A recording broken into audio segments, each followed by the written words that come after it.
राहुल गांधी पर कांग्रेस नेता ने ही साधा जमकर निशाना। जातिगत जनगणना को लेकर कही ये बड़ी बात। जी हाँ दोस्तों, आपने बिल्कुल सही सुना। मैं हूं पराग महेंद्र, आप देख रहे हैं नेशनल चौपाल। देश में चुनावी माहौल की सरगर्मियां लगातार छाई हुई है। ऐसे में कांग्रेस के बीच आंतरिक कलह की खबरें अब बढ़ चुकी है। बता दें कि कांग्रेस के राहुल गांधी के जरिए तमाम भारत जोड़ो यात्रा के अंतर्गत अनेकों प्रकार की बयानबाजी होते हुए नजर आई। शुरुआती दौर पर बता दूं कि कांग्रेस के माध्यम से राहुल गांधी ने एक प्रेस कॉन्फ्रेंस की, जहां पर तमाम मीडिया बंधु मौजूद थे। कांग्रेस के राहुल गांधी के जरिए सवाल किया गया कि ये जो मीडिया यहाँ पर मौजूद है, इसमें से दलित, आदिवासी और पिछड़ा, इन तमाम तबकों से आने वाले लोग कितने लोग हैं। तो वहां पर देखा गया कि एक भी हाथ जिस तरीके से कांग्रेस के राहुल गांधी के जरिए बात कही गई, वहां पर उठता हुआ नहीं नजर आया। और फिर उस पूरे के पूरे मीडिया का पर्दाफाश, या फिर कहीं न कहीं एक मनुवादी विचारधारा को, एक विशिष्ट जाति धर्म के जाति के लोगों को कैसे प्राथमिकता कहीं न कहीं एक विशिष्ट क्षेत्रों के अंदर मिलती है, उसका पर्दाफाश राहुल गांधी ने किया। और वहां पर राहुल गांधी ने यह भी बात कही कि जिसकी जितनी संख्या भारी, उसकी उतनी भागीदारी। ये बात राहुल गांधी ने सबसे पहले मीडिया प्रेस कॉन्फ्रेंस के जरिए कही थी। उसके बाद अगर बता दूं कि राहुल गांधी के माध्यम से भारत जोड़ो न्याय यात्रा खासतौर पर जिस तरीके से शुरुआत की गई, और ये शुरुआत के साथ साथ उत्तर प्रदेश में जब पहुंची, तो उत्तर प्रदेश के लखनऊ और तमाम इलाकों में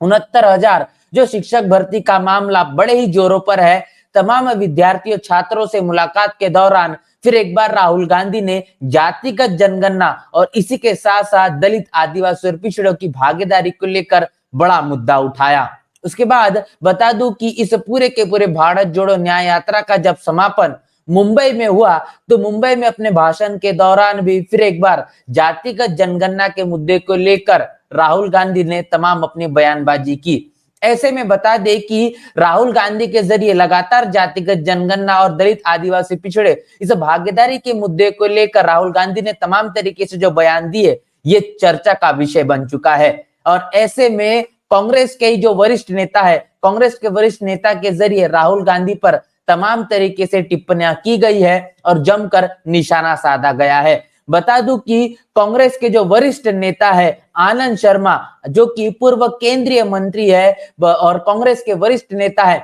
इन्होंने राहुल गांधी पर तमाम तीखा निशाना बोलते हुए कांग्रेस के जो राष्ट्रीय अध्यक्ष मल्लिकार्जुन खड़गे हैं, इनको एक लंबी चिट्ठी लिखी है। इसमें तमाम बातें उन्होंने लिखकर बताई है कि कांग्रेस का काम करने का या फिर कांग्रेस के राजनीति करने का तरीका क्या है। उन्होंने एक नारा भी दिया, और वो नारा जो इंदिरा गांधी के दौर में लगा, उसको याद दिलाने का काम किया गया। जिस नारे में कहा गया, न जात पर न पात पर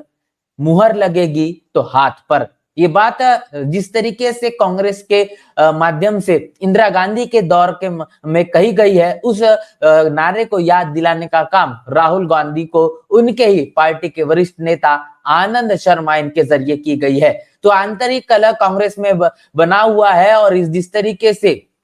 एक बड़ी फूट हम कह सकते हैं, या जो कि जो कांग्रेस में जो गुटों में बटा हुआ उनका जो संगठन है, वो भी अनेकों प्रकार से अब राहुल गांधी पर ही तमाम सवाल निशान खड़े करते हुए नजर आ रहा है। इसी के साथ साथ जो चिट्ठी, बड़ी चिट्ठी लिखी गई है, इसमें तमाम जो बातें कही गई है कि जिस इंडिया गठबंधन की अगुवाई कांग्रेस के जरिए की गई है और तमाम राजनीतिक पार्टियों को जो शामिल करने का काम इस इंडिया गठबंधन में किया गया है, यहाँ पर खासतौर पर देखा जाता है कि इंडिया गठबंधन में तमाम शामिल पार्टियों ने अपने राजनीति जाति के आधार पर ही करने का काम किया है। लेकिन अगर कांग्रेस का इतिहास देखा जाए, तो कांग्रेस ने अपना जो राजनीति की है, जो रणनीतियां कांग्रेस ने समय समय पर अपनाई है, वो कहने के जाति के आधार पर कभी देखी नहीं गई।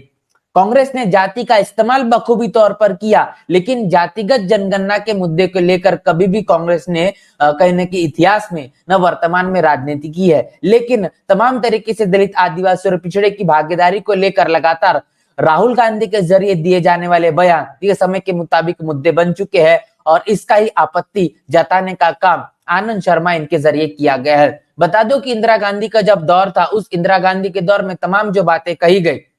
जिसमें काका कालेलकर आयोग से लेकर तो मंडल कमीशन, तमाम तरीके से जो जातीय जनगणना के मुद्दे को लेकर कांग्रेस ने बार बार किस तरीके से टालने का काम किया, समय को जाया करने का काम किया और गिनती करने का काम जातिगत जनगणना के आधार पर बिल्कुल भी नहीं किया, और जिसके कारण देखा गया कि दलित आदिवासी को तो कहने के थोड़ा बहुत प्रतिनिधित्व मिल पाया, लेकिन ओबी समाज का इसमें सबसे बड़ा नुकसान हुआ, जहां पर कांग्रेस का एक लंबे समय पर 60 से 65 साल जो 70 साल के आसपास का जो कांग्रेस ने राज किया, इस दौरान ओबी समाज को उनकी भागीदारी देने का काम कांग्रेस ने बिल्कुल भी नहीं किया। जब इतिहास में आप जब देखते हैं तो बहुजन समाज पार्टी तमाम वो शर्तें रखी, जिसमें मंडल कमीशन को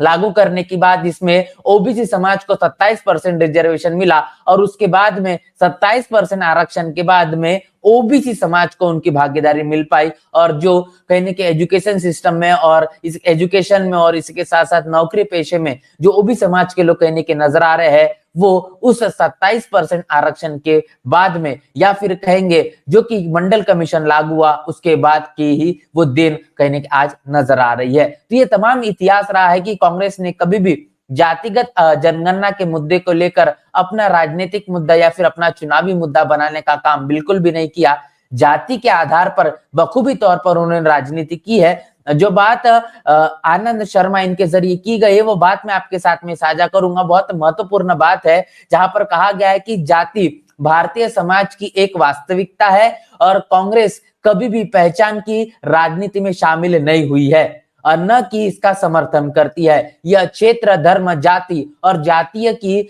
समृद्ध विविधता वाले समाज में लोकतंत्र के लिए हानिकारक है। तो कैसे जाति के आधार पर, जातिगत जनगणना के आधार पर चुनावी मुद्दे को बनाना ये कहने के हानिकारक है, लोकतंत्र के हानिकारक है, ये कांग्रेस के नेता के जरिए किया गया है। और इसके साथ साथ राहुल गांधी के माध्यम से जो लगातार जातिगत जनगणना और भागीदारी के मुद्दे को लेकर वो जिस तरीके से बयानबाजी करते हुए नजर आ रहे हैं, अमूमन देखा जाए तो ये नारा बहुजन समाज पार्टी के माध्यम से लगाया जाता है कि जिसकी जितनी संख्या बारी उसकी उतनी भागीदारी, लेकिन इस नारे को अब बार बार दोहराने का काम राहुल गांधी के जरिए किया जा रहा है, जिसके कारण उनके पार्टी के नेता अब उनसे अपनी बड़ी नाराजगी जता रहे हैं। और लोकसभा 2024 के चुनाव के पहले इस तरीके की कांग्रेस के अंदर में जो आंतरिक कलह है, ये काफी कुछ कांग्रेस को अंदरूनी तौर पर हानिकारक और खोखला साबित कर सकता है, जिसके परिणाम आने वाले लोकसभा 2024 के चुनाव में निश्चित रूप से देखने को मिलेंगे। और इसमें उनका आंतरिक कलह साफ तौर पर नजर आ रहा है और इसके विरोध में अब वो कहीं न कहीं कांग्रेस और राहुल गांधी के खिलाफ में लिखते हुए नजर आ रहे हैं। इस पूरी की पूरी खबर को लेकर क्या आपकी राय प्रतिक्रिया है, और आनंद शर्मा ने जो राहुल गांधी को लेकर तमाम बातें कही है, इसको लेकर आपकी क्या राय है, लिखकर कमेंट बॉक्स में जरूर बताएं। बने रहे नेशनल चौपाल के साथ, मिलते हैं नए वीडियो में, तब तक के लिए जय भीम, जय